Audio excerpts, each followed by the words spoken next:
पुष्पा भाऊ एकावरती वाशीच्या पुलावर चेकपोस्ट लावलाय. आता आपला वला आणि सुका मच्छीचा माल कसा जाईल? पुष्पा भाऊ शिकवतचा फोन.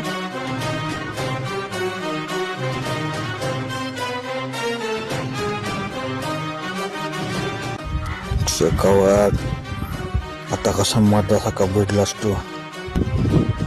मुंबई ते नवी मुंबई पर्यंत सगळ्या आपल्याच बोटी चालतात.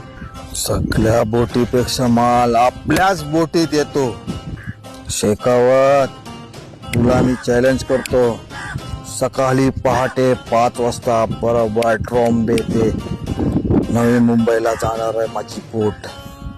दम आहे तर अडवून दाखव. दम है तो आडून दाखव. शेर का आवाज जर आडवे सुनी सोडून दे मी मासेमारी. बोल रे. दम है तो आडून दाखव. शेर का आवाज जर आडवे सोडून दे मी मासेमारी. या ट्रॉम्बेचे पुष्पाला तू काय नॅशनल समजलास काय रे? इंटरनॅशनल आहे मी.